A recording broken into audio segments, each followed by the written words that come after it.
வணக்கம் மக்களே! நம்ம கார்த்திக் கதையில ஜூலை 15 என்ன நடக்க போகுது அப்படிங்கிறத பத்தி தாங்க இந்த வீடியோல இப்ப நம்ம பார்க்க போறோம். வீடியோவுக்கு மறக்காம லைக் பண்ணிக்கோங்க. நீங்க லைக் பண்றது தான் எங்களுக்கு அடுத்தடுத்து வீடியோ போடுறதுக்கு ரொம்பவே இன்ட்ரெஸ்டிங்கா இருக்கும். ஸோ மறக்காம லைக் பண்ணிட்டு இந்த வீடியோவை தொடர்ந்து பாருங்க. என்ன நடக்குது அப்படின்னு பார்த்துக்கிட்டிங்கன்னா, நம்ம ஹீரோ வந்துட்டு ஹீரோயின்ட்ட வண்டியில பூஜை சாமான் இருக்கு போய் எடுத்துட்டு வான்னு சொல்ல, ரேவதியும் சரி அப்படின்னு சொல்லிட்டு நேரா காரு பக்கத்துல வந்துட்டு காருக்குள்ள இருக்கிற அந்த பூஜை சாமான்லாம் எடுக்கும் பொழுது, ஹீரோவோட பர்ஸ் இருக்குல்ல, அது கீழ விழுகுது. ரேவதி வந்து அந்த பூஜை சாமான் எல்லாத்தையுமே அங்க உள்ள ஒரு தலைவர்கிட்ட குடுத்துட்டு திரும்பி பார்த்தா, பர்ஸ் கிடக்கிறத பார்த்துட்டு, "அச்சச்சோ! பர்ஸ் கீழ விழுந்துருச்சா? நம்ம தான் தள்ளி விட்டுருப்போம் போல" அப்படின்னு எடுக்குறாங்க. அப்ப ஏடிஎம் கார்டு இன்னொரு ஒரு கார்டு இருக்கு. அத வந்து நம்ம ரேவதி பார்க்குறாங்க. பார்த்தா அதுல ரேவதியோட ஃபோட்டோ இருக்கு. அப்படியே இன்னும் கொஞ்சம் ஸ்வைப் பண்ணி பார்த்தா, ஹீரோவோட ஃபோட்டோவும் இருக்கு. 2 பேருமே கல்யாணம் பண்ணிக்கிட்டதுக்கான ஃபோட்டோ. அத பார்த்ததும் ரேவதிக்கு பேரதிர்ச்சியா இருக்கு. "என்ன இது? இது நம்மளோட கல்யாண ஃபோட்டோ மாரி இருக்கு" அப்படின்னு. அப்போ நம்ம ஹீரோ வந்துட்டு தூரத்துல இருந்து, "ரேவதி என்னாச்சு?" அப்படின்னு சொல்ல, ரேவதி சொல்றாங்க, "ஒண்ணும் இல்ல மாமா" அப்படின்ட்டு அந்த பர்ஸ்க்குள்ள ஃபோட்டோவ வச்சுக்கிட்டு இங்கேருந்து வராங்க. வந்துட்டு நேரா ஹீரோ கிட்ட, "மாமா இந்த பர்ஸ் கீழ விழுந்து கிடந்துச்சு. இந்தாங்க" அப்படின்னு சொல்லிட்டு குடுக்குறாங்க. ஹீரோவும் சரி அப்படின்னு சொல்லிட்டு அந்த பர்ஸ வாங்கிக்கிறாரு. அப்ப ரேவதி நினைக்கிறாங்க, "ஏன் மாமா, நீங்களும் ஏன் என்கிட்டேருந்து உண்மைய மறைச்சீங்க? இப்படி நீங்க உண்மைய மறைச்சீங்க அப்படின்னா, கண்டிப்பா இதுக்கு பின்னாடி ஏதோ ஒரு காரணம் இருக்கு அப்படின்னு மட்டும் நல்லா தெரியுது. ஆனா, அது என்ன காரணம் அப்படின்னு தெரியல.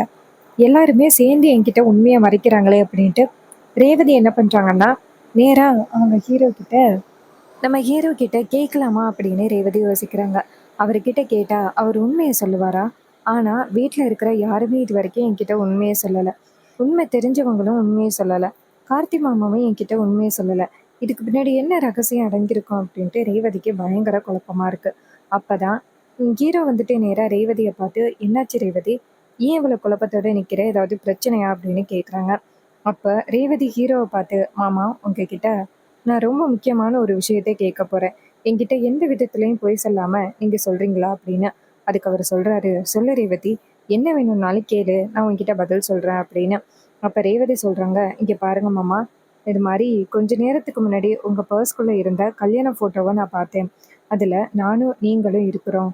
அப்போ உங்களுக்கும் எனக்கும் ஏற்கனவே கல்யாணம் ஆகிட்டா மாமா? ஏன் இந்த கல்யாணத்த பத்தி என்கிட்ட நீங்க யாருமே எதுவுமே சொல்லவே இல்ல?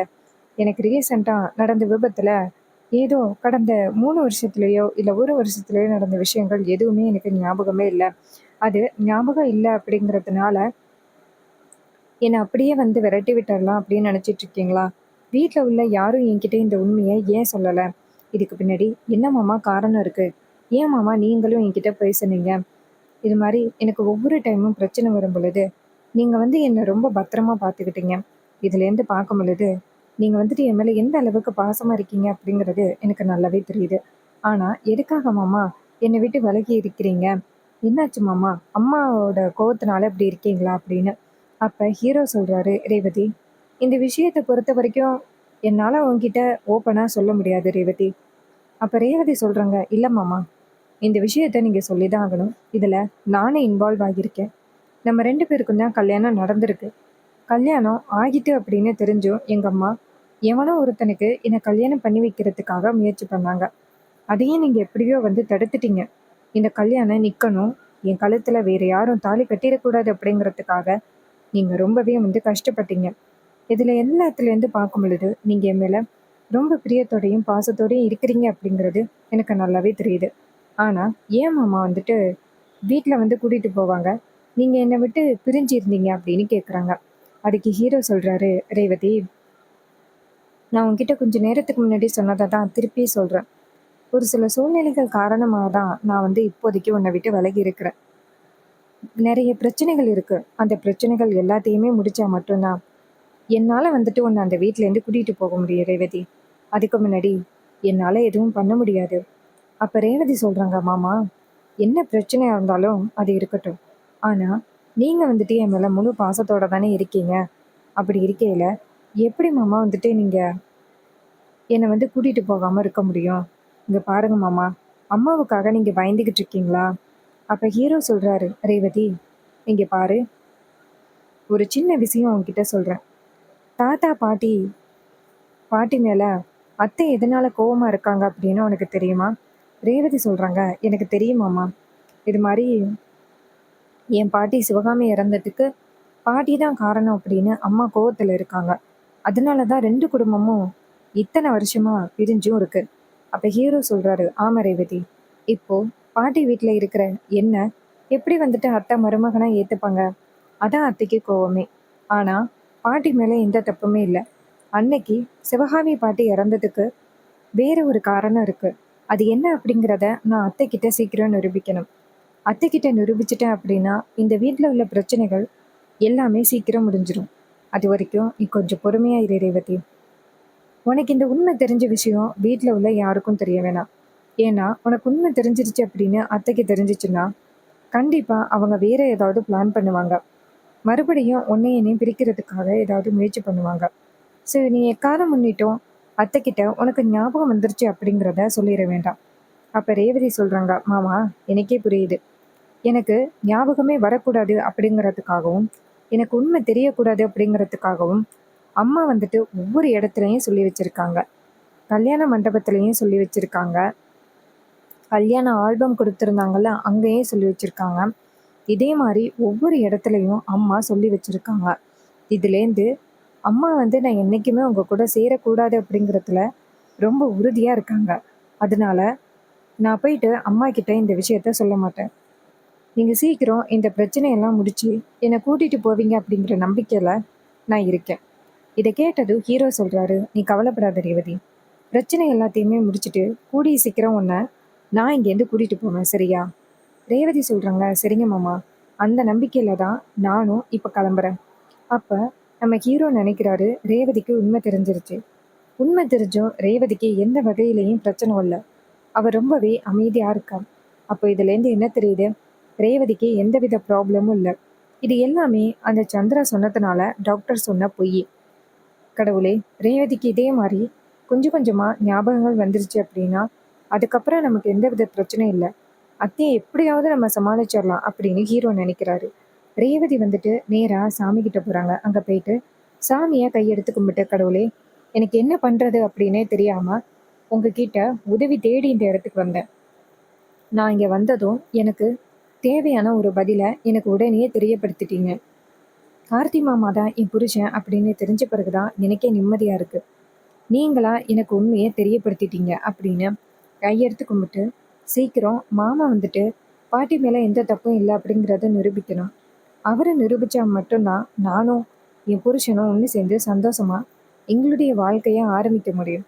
அதுக்கு நீங்க தான் கடவுளை உதவி பண்ணணும் அப்படின்ட்டு ரேவதி கையெடுத்து கும்பிட்டுட்டு நேரா அந்த இடத்துல இருந்து கிளம்புறாங்க.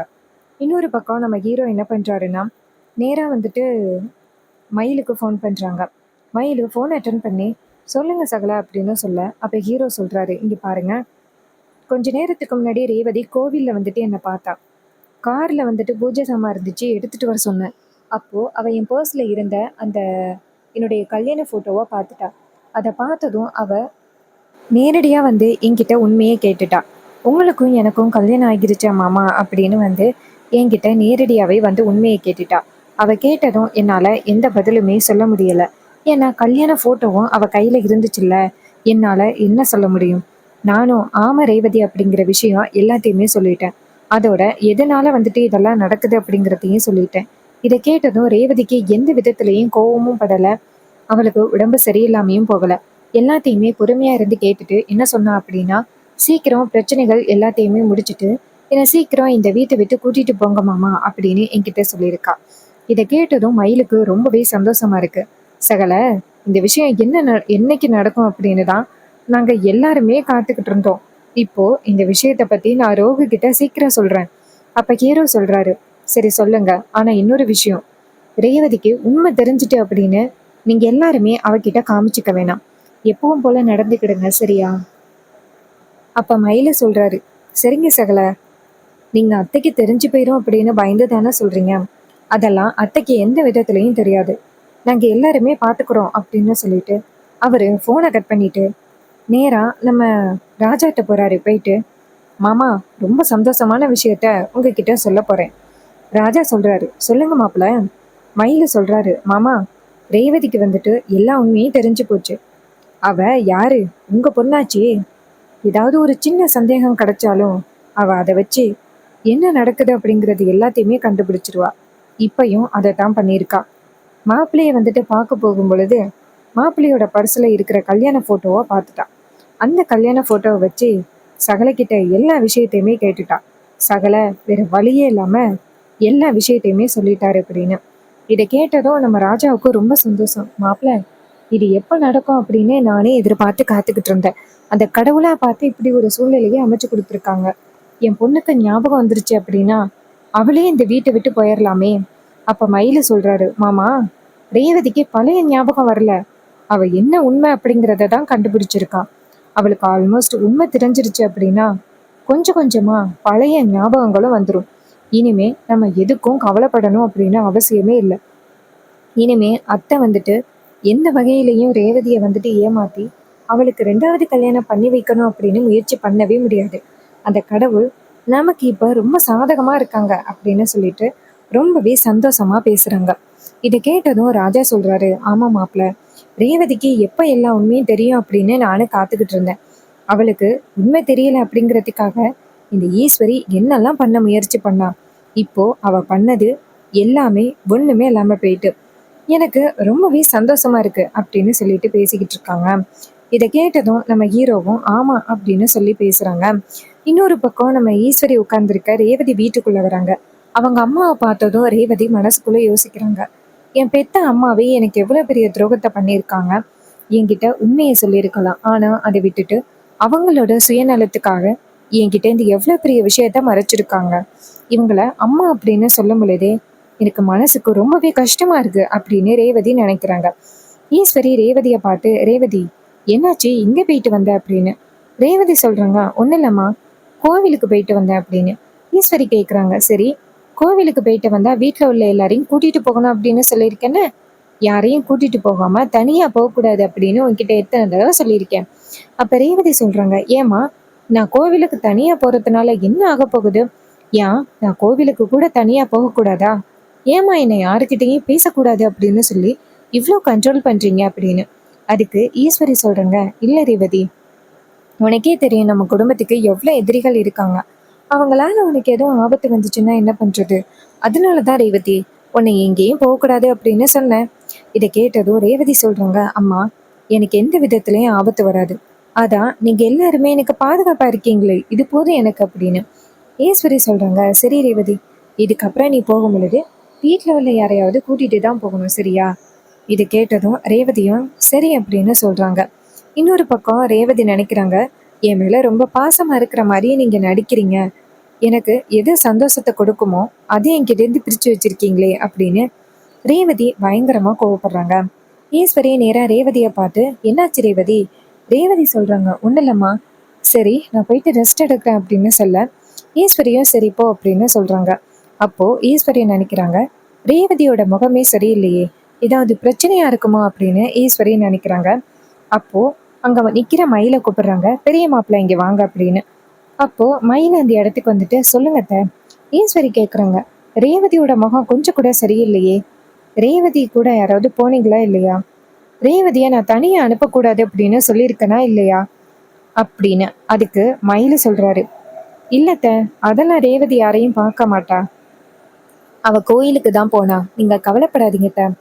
அதுக்கு ஈஸ்வரி சொல்றாங்க, சரிங்க மாப்பிள்ள, அவளுக்கு ஏதாவது உண்மை தெரிய வந்துச்சுன்னா அவ்வளோதான் அப்படின்னு சொல்ல மயில சொல்றாரு, அத்தை, ரேவதிக்கு எந்த வகையிலையும் உண்மை தெரிய வராது, ஸோ நீங்க அவளை பத்தி கவலைப்படணும் அப்படின்னு அவசியமே இல்லை. இதை கேட்டதும் ஈஸ்வரியும் சரிங்க மாப்பிள்ள, சரி போயிட்டு வேலையை பாருங்க அப்படின்னு சொல்ல மயில நினைக்கிறாரு, அத்தை, ரேவதிக்கு எப்போவோ உண்மை தெரிய வந்துருச்சு, இனிமே நீங்க எப்படி அவளை சமாளிக்க போறீங்க அப்படிங்கிறத நாங்க பார்க்க தானே போறோம் அப்படின்னு நம்ம மயிலு அந்த இடத்துல இருந்து போறாரு. அண்ட் இந்த கதை உங்களுக்கு பிடிச்சிருக்கா? இந்த கதை பிடிச்சிருந்துச்சுன்னா இந்த வீடியோவுக்கு மறக்காம லைக் பண்ணிக்கோங்க. நீங்க லைக் பண்றது தான் எங்களுக்கு அடுத்தடுத்து வீடியோ போடுறதுக்கு ரொம்பவே இன்ட்ரெஸ்டிங்கா இருக்கும். ஸோ மறக்காம லைக் பண்ணிட்டு இந்த வீடியோவை தொடர்ந்து பாருங்க. தேங்க்யூ ஃபார் வாட்சிங். See you on next video.